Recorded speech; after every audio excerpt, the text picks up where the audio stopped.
Greetings. I'm just going to do a quick video on a basic simple move that you can use with Mixolydian to get a very enchanting sound for the film score genre people.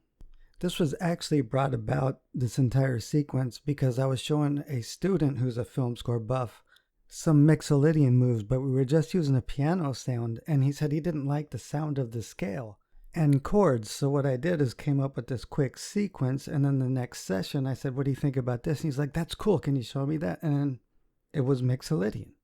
A very simple Mixolydian move you can get to sound enchanting doing very little, but realize when you just play a series of chords, everything's about execution.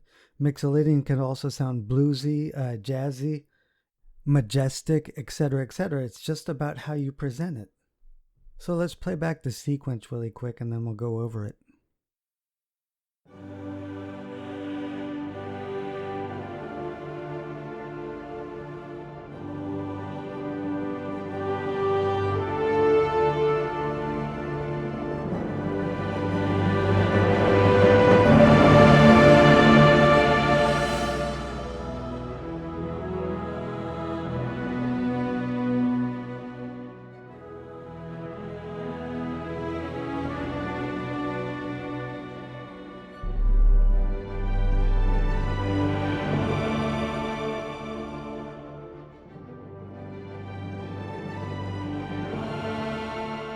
And for the lesson reasons, that's as far as I went. But I started actually with this basis of a spread triad arpeggiation.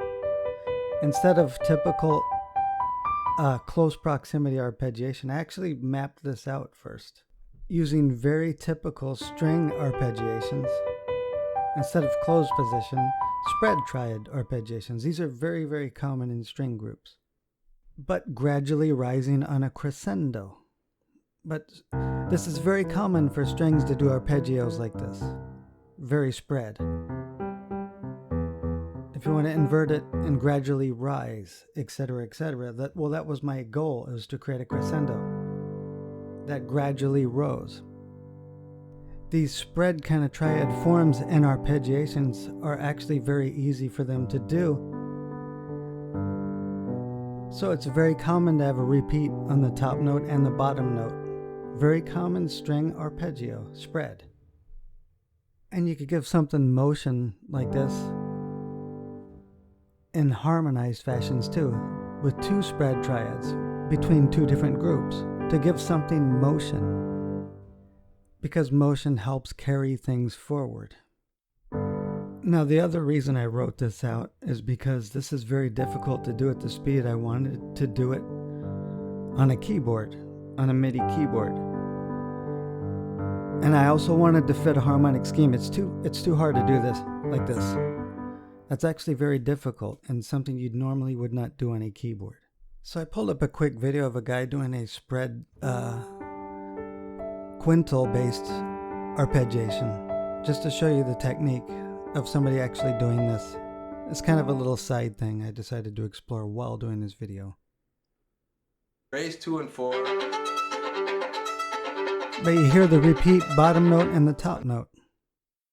This is a very common technique for like virtuosic passages like this.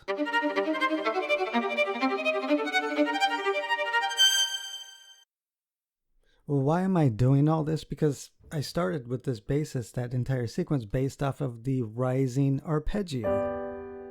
On the crescendo, because when something rises on a crescendo, it tends to create a dramatic effect. So I intentionally had to write this out and work it out to where the high point had the highest note. And then on the decrescendo, I'm just playing this really slow.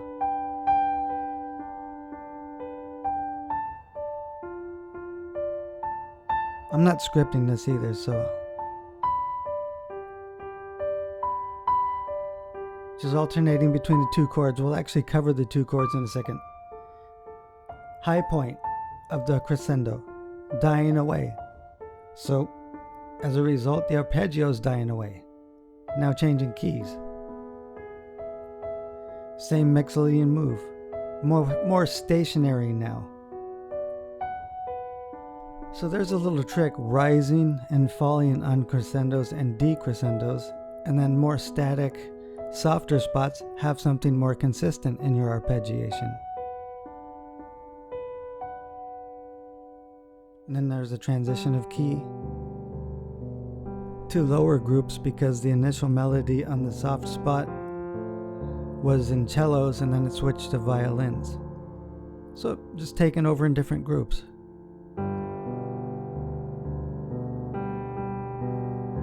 Now at the root, bass root. So there's a valuable lesson here in itself. On a crescendo, let me just play it back from the notation playback. Have a gradual rise. It helps create that crescendo. Having your highest note as the peak note on the build-up, and the die away, have it fall off. Becomes more subtle, consistent on the softer spot,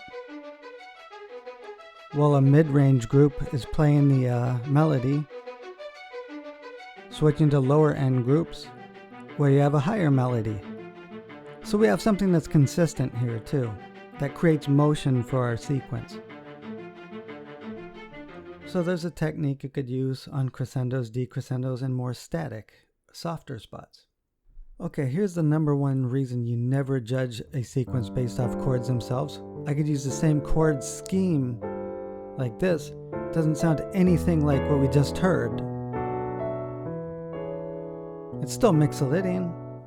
Sounds more Debussy-like, actually. Everything's about approach. Here's the same chord scheme, using some non-harmonic motion. Transitioning to the E Mixolydian, using sus-based harmony. So never ever judge any mode, any chord scheme, etc. until it's in context with your preferred style. If I do something like this, we have a totally different sound again. Do the same transition.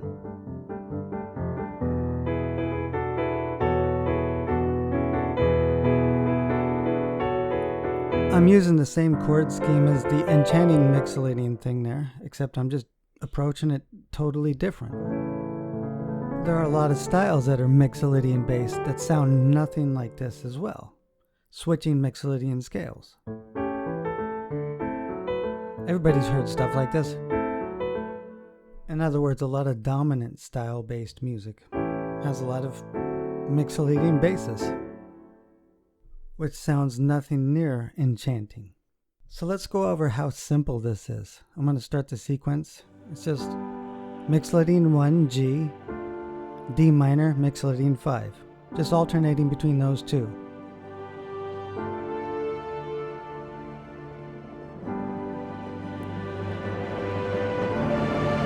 On the peak, simple key change.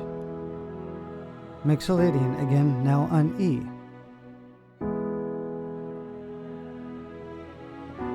Return to G Mixolydian. It's a very simple move, Mixolydian 1, the Mixolydian 5 chord. And this is actually best used when you constantly transition keys, which gives it momentum as if it's going somewhere. So here's the sequence again.